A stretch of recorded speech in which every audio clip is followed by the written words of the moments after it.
எற கை மீறி போச்சுன்னு வருத்தமா, உன்னோட எற கரையில காத்திருக்கு, 2 நாள் பொறு அப்படின்னு அரியனாச்சி துரைசிங்கத்தோட சொன்னா. இந்த மாதிரி ஒரு பழி வாங்குற உணர்ச்சி நிறைஞ்ச கதையை தான் இன்னைக்கு நம்ம பார்க்க போறோம். இன்னைக்கான வீடியோக்குள்ள போலாம்.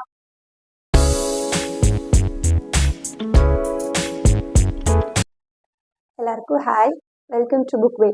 இன்னைக்கு நம்ம புக் வேல என்ன பார்க்க போறோம்னா குருதியாட்டம். வேல ராமமூர்த்தி அவங்க எழுதினது. இவங்கள வந்து நம்ம நிறைய படத்துல எல்லாம் பார்த்துருப்போம், ஆக்ட்ரஸா வந்திருப்பாங்க. போட்டோஸ் கூட நான் ஆட் பண்றேன் லாஸ்ட்ல. ஸோ அவர் எழுதி நான் படிச்ச ஃபர்ஸ்ட் புக் வந்து இதுதான். இவர் நிறைய புக்ஸ் எழுதியிருக்காரு. இதுல வந்து நான் குற்றப்பரம்பரை வந்து ரொம்ப ஆர்வமா படிக்கணும்னு வெயிட் பண்றேன். சரி, அதுக்கு முன்னாடி ஒரு டிரைவர்ஸ் நான் பார்க்கலாம் அப்படின்னு சொல்லிட்டு இந்த புக் எடுத்தேன்.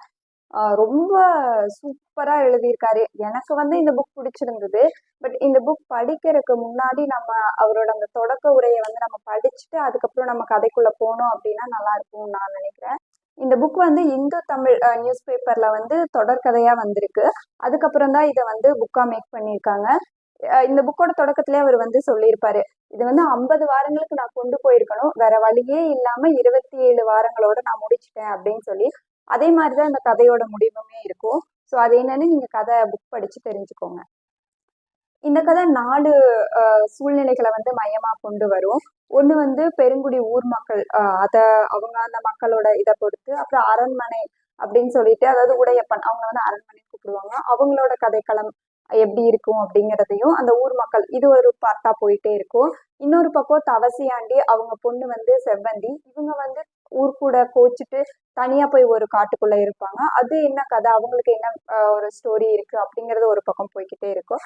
அதே பக்கம் இன்னொரு என்ன போயிட்டு இருக்கும் அப்படின்னா வந்து வெள்ளையம்மன், அவங்க பேரன் வந்து கஜேந்திரன், அவங்க வந்து இந்த பெருங்குடி ஊரே வேண்டாம் அப்படின்னு சொல்லிட்டு அவங்க வந்து சென்னையில போய் அவங்க ஒரு லைஃப் லீட் பண்ணுவாங்க. ஸோ அவங்களுக்கு பின்னாடி என்ன போயிட்டு இருக்கு அப்படிங்கிற ஒரு கதை போயிட்டே இருக்கும்.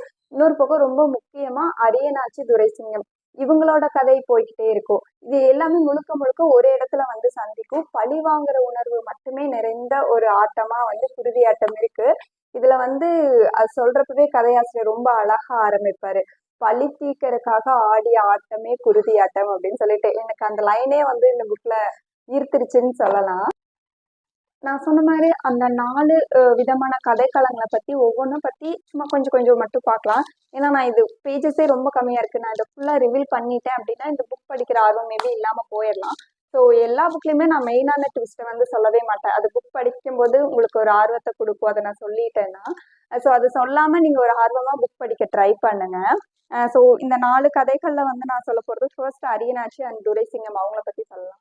அவங்க வந்து ஒரு பர்டிகுலர் ரீசனுக்காக வந்து இங்க இந்தியால இருந்து மலேசியாவுக்கு நாடு கடத்தப்படுவாங்க. 20 வருஷத்துக்கு நாடு கடத்துவாங்க. ஸோ அது டிஎஸ்பி ஸ்காட் அப்படின்னு சொல்லிட்டு ஒரு ஆங்கிலேயர் தான் வந்து கடத்துவாங்க. அப்போ வந்து அவங்களுக்குள்ள நடக்கிற கான்வர்சேஷன் ஆகட்டும், அவங்க இங்க இருந்து மலேசியா போனதுக்கு அப்புறம் அந்த அரியனாச்சியும் துரைசிங்கமும் என்னெல்லாம் கத்துக்கிறாங்க, என்னெல்லாம் தவம் பண்ணி அந்த அரியனாச்சி வந்து துரைசிங்கத்துக்கு சொல்லி கொடுக்குறாங்க கலைகளை, அதை வச்சு அவன் எப்படி பழி வாங்குறத உணர்வை வந்து மெருகேற்றிக்கிறான் அப்படிங்கிறது கதை ஒரு பக்கம் போயிட்டே இருக்கும். இதுல அரியனாச்சி வந்து அத்தை, அவனோட அண்ணா பையன் தான் வந்து துரைசிங்கத்தினால வாய் பேச முடியாது. ஸோ அவங்க அந்த 20 வருஷம் முடிச்சுட்டு ரிட்டர்ன் வரும்போது அதே டிஎஸ்பி ஸ்காட்டை வந்து ஒரு கப்பல்ல பார்ப்பாங்க. ஸோ அதுக்கப்புறம் அவங்க எப்படி அந்த ஸ்காட்டை வந்து பழி வாங்குற அரியனாச்சி அப்படிங்கிறது ஒரு கதை போய்கிட்டே இருக்கும்.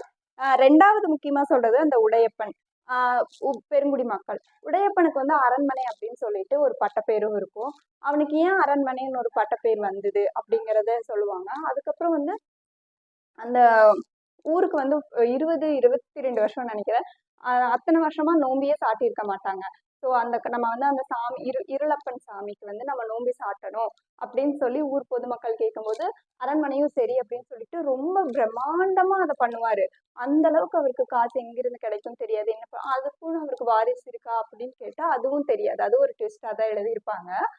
ஆனா டெய்லியும் வீட்டுக்கு நிறைய பேர் வர்றது போறது அப்படின்னு சொல்லி நிறைய பணம் செலவு பண்ணிட்டே இருப்பாரு. ஸோ ஊர் பெருங்குடி மக்களுக்கு வந்து நம்ம வந்து தவசியாண்டியை விட்டுட்டு நம்ம பண்ணக்கூடாதுன்னு சொல்லிட்டு அவங்க வந்து காட்டுக்குள்ள போய் என்னெல்லாம் பண்றாங்க அப்படிங்கிற ஒரு கதை போயிட்டே இருக்கும். இதுல வந்து ஒரு சில இடத்துல காமெடியா சொல்லியிருப்பாங்க. லோட்டான்னு சொல்லிட்டு ஒரு கேரக்டர் இருக்கு, அவங்க வந்து காட்டுக்குள்ள போனதுக்கு அப்புறம் அவங்க என்ன மாதிரியான டயலாக்ஸ் எல்லாம் பேசிக்கிறாங்க அப்படிங்கிறது ரொம்ப அழகா சொல்லியிருப்பாரு. காமெடியா, ஐ மீன்ஸ் அழகாங்கிறத விட காமெடியா வந்து சொல்லியிருப்பாரு. ஸோ அந்த கான்வர்சேஷனுமே நல்லா இருக்கும். மூணாவதா நம்ம பார்க்கறது வந்து வெள்ளையம்மாள் கஜேந்திரன்.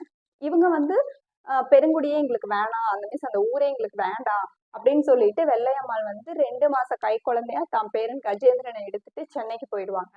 ஸோ அங்க வந்து கஜேந்திரனை எப்படி வளர்க்குறாங்க, அவனுக்கு வந்து ஊர்க்காத்தே படாம வந்து வளர்க்கணும்னு சொல்லிட்டு சொல்லி சொல்லி வளர்த்துவாங்க. உனக்கு அங்க ஊரே வேண்டாம், நீ இங்கதான் இருக்கணும், நீ இங்கதான் பண்ணணும், நான் பெருமைப்படுற மாதிரி நீ என்னை வளர்த்தணும் அப்படின்னு சொல்லி அவங்க வளர்த்திட்டே இருப்பாங்க.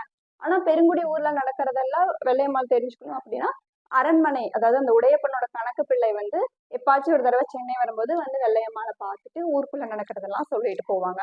அதே மாதிரி ஊர் நோம்பிக்கு வந்து வெள்ளையம்மாளும் வரணும்னு சொல்லி கணக்கு பிள்ளை இன்வைட் பண்ணுவாரு. ஸோ அப்போ அவங்க வந்து போறாங்களா, அப்படியும் போனா அங்க என்ன நடக்கும் அப்படிங்கிற மாதிரி ஒரு கற்பனை கதை, ஒரு நிஜ கதை ரெண்டுமே இதுல கொடுத்துருப்பாங்க. அதுவும் நல்லா இருக்கும். கடைசியா வந்து தவசியாண்டி செவ்வந்தி இவங்க 2 பேருமே வந்து ஒரு சில காரணங்கள், அதாவது ஃபர்ஸ்ட் நம்ம பார்த்த அரியனாச்சி துரைசிங்கம் அவங்க கூட சம்மந்தப்பட்டவங்க தான் இவங்களும்.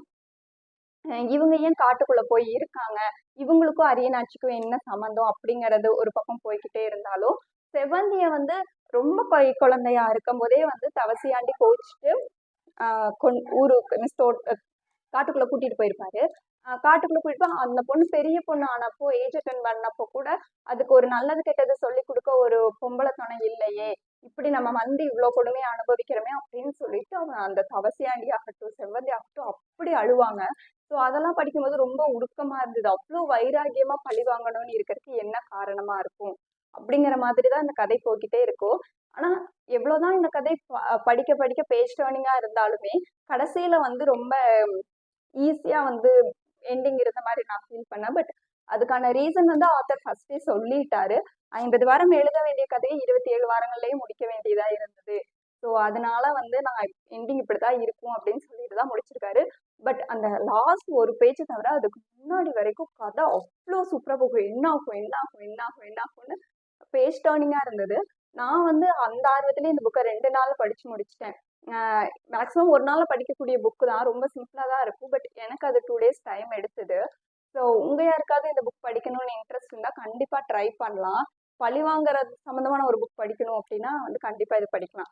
நான் வந்து வேதராமமூர்த்தியோட இவங்களோட இந்த புக் படிச்சதுக்கு அப்புறம் குற்றப்பரம்பரை கண்டிப்பா படிக்கணும் அப்படின்னு நான் ஆசைப்படுறேன். ஏன்னா ஒரு டபுள் மைண்டடா இருந்தேன், குற்றப்பரம்பரை வாங்கலாமா, எப்படி இருக்கும் என்னன்னு. சரி, அதுக்கு ஒரு ட்ரையல் வேர்ஷனா தான் இந்த புக் படிச்சேன். ரொம்ப நல்லா இருக்கு. கண்டிப்பா நான் வந்து குற்றப்பரம்பரை வாங்கி படிக்கணும்னு நான் ரொம்ப ஆசைப்படுறேன். ரொம்ப நல்லா இருந்தது. உங்க யாருக்காவது வேணா கண்டிப்பா இந்த புக் வாங்கி படிங்க, நல்லா இருக்கும். இன்னைக்கான வீடியோ அவ்வளவுதான். நான் அடுத்த ஒரு நல்ல புக்கோட உங்களை வந்து மீட் பண்றேன். பாய்.